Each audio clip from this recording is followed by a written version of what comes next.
Hey everybody, welcome to another deep dive. It's great to be here. Today we're going to be looking at an astrological forecast, Okay. specifically for Aquarians, Right. in March of 2025. So if you're an Aquarius out there, this is the deep dive for you. Perfect. So we're going to be looking at a few different things. We're going to be looking at just sort of the core personality traits of Aquarius. We're going to look at some compatibility, like what other signs Yeah. really vibe well with Aquarians. And of course, we're going to get into Right. the forecast itself and what March 2025 has in store for all you water bearers out there. Yeah, I love it. I love it. And this one really speaks to the rebellious, visionary heart of an Aquarius. So Wow. we're going to get into that. I like that. Okay. Okay, so let's just start off by just kind of painting a picture of who the Aquarius is. Yeah. I'm picturing, kind of the cosmic trailblazer, as this forecast puts it. Yeah. Somebody who's really independent and brainy, but also maybe just a little bit aloof. Yeah. Yeah, absolutely. Aquarians are ruled by Uranus, the planet of innovation and disruption. Okay. But also, Saturn lends a touch of structure and groundedness too. So it's that unique blend of being wildly creative, but also able to turn those brilliant ideas into something real. So is that Uranus energy what makes them the person who starts all the debates in the group chat?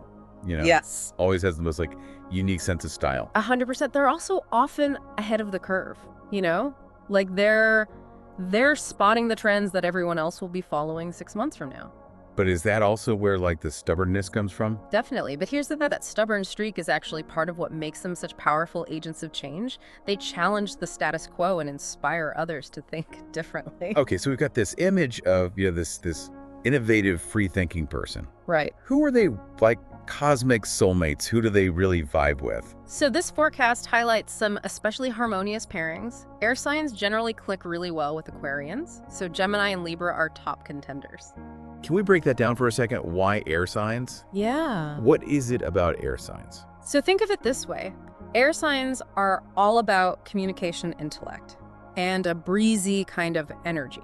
So when you put two air signs together, there's just this natural flow of ideas and a shared love for exploring the unconventional. Okay, that makes sense. So give me a real world example. Let's say an Aquarius and a Gemini are working on a project together. Okay. What makes that dynamic so special? Okay, picture this. Late night brainstorming sessions fueled by coffee and witty banter.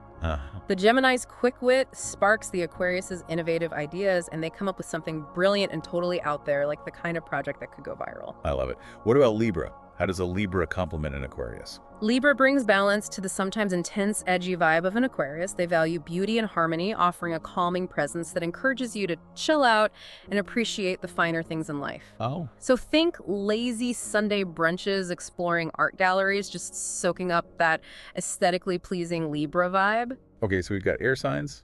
What about fire signs? Are there any fire signs that spark a connection? Sagittarius is a fantastic match you both share, that love for freedom and adventure. And imagine those last-minute road trips, the kind where you throw a dart at a map and just go. I love that. Any other fire sign connections that might surprise us? Aries, while it might seem unexpected, Aries' bold, fiery energy can actually be super inspiring for an Aquarius. You both encourage each other to embrace your weirdness and challenge societal norms. It's a dynamic pairing that could lead to, anything really. Maybe starting a movement, maybe just rocking out to some obscure band no one else has heard of. Love it. Okay, so lots of possibilities there. Yeah. But it can't all be, sunshine and roses in the world of the Zodiac. Right. Are there any signs that might clash with an Aquarius? There are always some potential challenges, and this forecast mentions Taurus and Scorpio as signs that might require a bit more effort. Why is that? Taurus, being an earth sign, tends to be grounded and practical, which can clash with your free-spirited, unconventional nature. Scorpio, with its intense, passionate energy, can sometimes feel a bit overwhelming for an air sign who values independence. So even in those tougher pairings, there's potential for growth. Absolutely. Those relationships can push you to develop new skills like learning to compromise or stepping outside your comfort zone. Okay, so we've, kind of explored the core Aquarius personality and their cosmic connections. Right. Let's get to the good stuff. What does March 2025 have in store? Here's where things get interesting. We need to talk about Venus retrograde, a major cosmic event that kicks off March and colors the entire month. Think of Venus retrograde as hitting the rewind button on certain areas of your life, particularly relationships and finances. Ooh, Venus retrograde. I'm already a little bit scared. It's not necessarily bad, but it does call for a more cautious approach. It's a time to review, reassess, and maybe even redo things. Old relationships could resurface, past financial decisions might need revisiting, and communication can get a little tricky. Okay, so what should I be prepared for? Like, how is this going to actually show up in my life? Well, the forecast breaks March down into 3 distinct periods, each with its own unique flavor and set of challenges. Think of it as a 3-act play with Venus retrograde as the underlying theme. Yeah, I'm hooked. What's Act 1? Early March, from the 1st to the 10th, is all about communication and work. That Venus retrograde energy will be especially potent in these areas. Oh no, I'm an Aquarius. We're not exactly known for being the most, diplomatic communicators. True, but remember, this is a time for you to refine your communication style. Choose your words carefully, especially at work. Don't be surprised if old conversations or unresolved issues resurface. Well, a blast from the past email popping up in my inbox. It's possible this is also a time when misunderstandings can easily arise, so think before you speak and maybe double-check those emails before hitting send. Okay, noted besides Venus retrograde, are there any other planetary influences at play during this first week of March? Yes, Mars is in Cancer during this time, which will actually give you a boost of energy when it comes to work. In your daily routines, think of it as a cosmic productivity push. Oh, that's nice to counteract the Venus retrograde. Exactly. Okay. It's a good time to refine those habits, get organized, and maybe even collaborate on a project with the Gemini, as their energy will be particularly harmonious with yours during this period. Okay, so early March, communication challenges, cosmic productivity boost, and maybe some Gemini collaborations. Sounds good. Got it. Now, what about Act 2 of this play? That's where we'll pick up in part 2. We'll delve into how the sun moving into Pisces will illuminate your sense of self-worth and your finances. Ooh, that sounds good. Can't wait to hear more about that. But for now, I'm going to go double check that I haven't accidentally sent any emails to my ex. Good idea. All right, see you in part 2, Aquarius friends. See ya. Welcome back. All right, so as promised, let's turn the page to Act 2 of your March cosmic journey mid-March. Okay. Specifically, the 11th through the 20th. What? Brings a shift in focus as the sun moves into Pisces, a fellow water sign. Okay, Pisces vibes. I'm feeling it. But what does that actually mean for me, practically speaking? I'm guessing it's not all just daydreaming and going with the flow. Definitely not. This transit illuminates your second house, which in astrology governs your values, self-worth, and yes, finances. Okay. Think of it like a cosmic spotlight shining on what truly matters to you. Ooh. Self-worth and finances, 2 very important topics. Very important. For an independent Aquarius, I'm ready to soak up this cosmic wisdom. It's a good time to ask yourself some big questions like, are you spending your money in a way that reflects your values? Are there areas where you could be undervaluing your talents or contributions? That's making me think. Maybe I should revisit my budget. I've been meaning to get a better handle on my finances, and maybe I should finally ask for that raise at work. This Pisces energy is making me feel bolder already. That's the spirit. Mid-March is all about aligning your actions with your values, both in your personal life and in your career. But hold on, Venus is still retrograde during this time, right? Doesn't that throw a little bit of a wrench into things? True that Venus retrograde energy is still lingering, so communication, especially about sensitive topics like money or relationships, can still be a bit tricky. Okay, so how do I navigate that? Should I just avoid any serious conversations? Not necessarily. Remember, Venus retrograde is also about getting real with yourself and others, so instead of avoiding tough conversations, try approaching them with authenticity and honesty. I get it. It's like when your phone glitches and you have to restart it. Oh, right. Right? Venus retrograde is like a forced reset button for our relationships and values. Exactly. And with Mercury, the planet of communication, joining Venus in Pisces on the 12th, things might feel even more dreamy and introspective. Dreamy and introspective.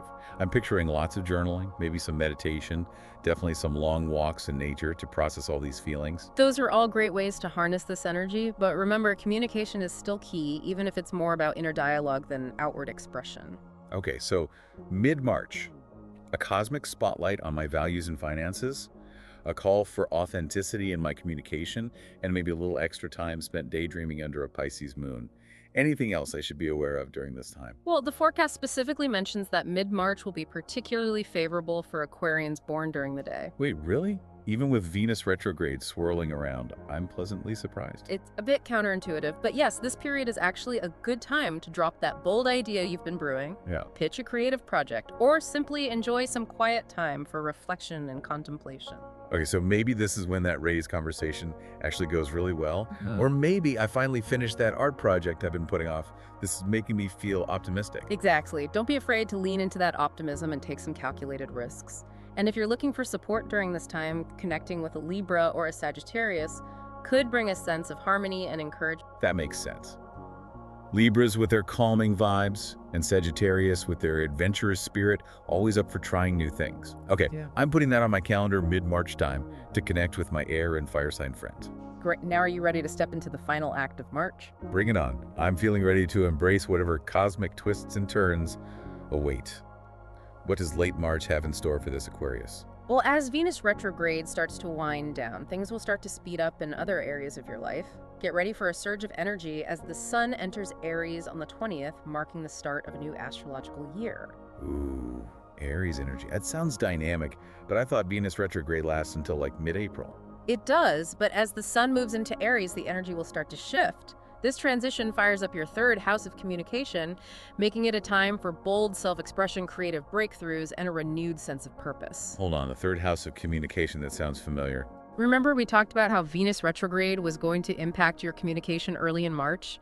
Well, now as the sun enters Aries, you're being given another chance to step into your power and use your voice. Okay, so it's like Venus retrograde was the training ground, and now in late March, I'm ready to put those communication skills to the test. Exactly, and with the new moon in Aries on the 29th, the energy of new beginnings and fresh starts will be amplified. This is a powerful time to set intentions, plant seeds for the future, and embrace your rebellious spirit in a way that aligns with your values and your vision. Wow, late March is sounding pretty epic, but I'm still a little nervous about that lingering Venus retrograde energy. How can I make sure those communication glitches don't sabotage all this positive momentum? That's where your natural Aquarian detachment comes in handy. Remember, you're known for your ability to stay cool, calm, and collected, even in the midst of chaos. Tap into that strength and avoid getting swept up in emotional drama. Okay, I can do that detachment logic and a little bit of that rebellious Aquarian fire to keep things interesting. This is starting to feel like my month. It absolutely can be. March is a month of contrasts for you, Aquarius. It's about finding balance between introspection and action, between navigating challenges and embracing opportunities. This has been so insightful. I feel like I have a roadmap for navigating the cosmic currents of March. But before we wrap up, is there anything else I should keep in mind as I move through these final weeks of the month? Yes. There's one more crucial piece of the puzzle we need to discuss.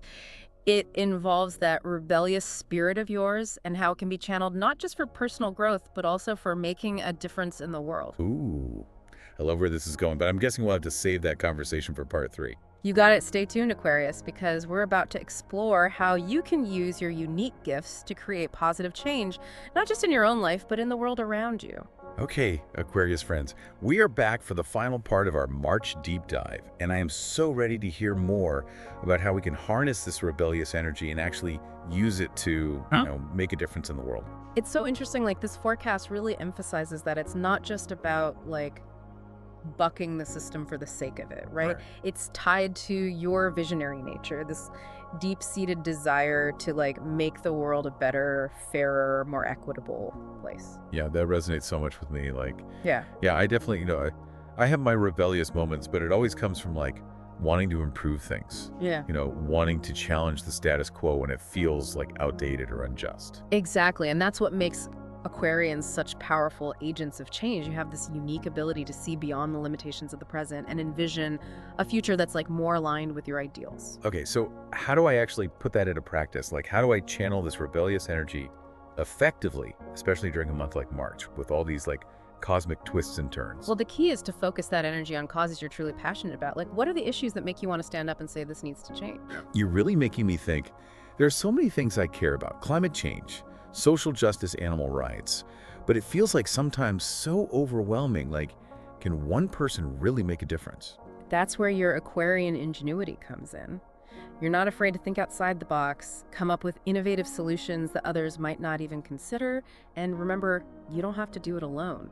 You can connect with like-minded people, join forces with organizations that are already doing great work, or simply use your voice to raise awareness and inspire others to take action. That reminds me of a quote I read recently.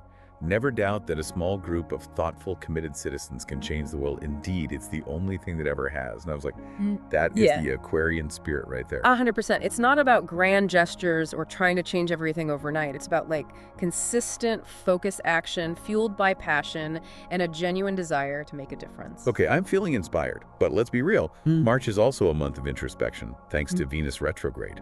So how does that tie into this idea of being a change maker? It's actually a perfect opportunity to reflect on your own values and motivations. Like, what are the principles that guide your actions? Are there any limiting beliefs or outdated patterns that are holding you back from fully stepping into your power? That's a good point. It's like before I can go out and change the world, I need to make sure my own inner world is aligned with my vision. Exactly. And sometimes that inner work can be the most challenging, but also the most rewarding. It's about being honest with yourself, acknowledging your strengths and weaknesses, and being willing to let go of anything that no longer serves your highest purpose. Wow, you have given me so much to think about as we wrap up this deep dive. Is there any final piece of advice you would offer to your fellow Aquarians as they navigate this month of March? Embrace your unique perspective, your innovative thinking, and that rebellious spirit that sets you apart. Remember, you're here to challenge norms, to push boundaries, and to inspire others to dream bigger use this month, to refine your communication skills, deepen your connection with your values, and channel your energy towards creating a world that reflects the best of humanity. Beautifully said. I think that's the perfect note to end on, Aquarius. You are a force to be reckoned with. Go out there and make March in the world a brighter place. Thanks for joining us for another deep dive. We'll see you next time.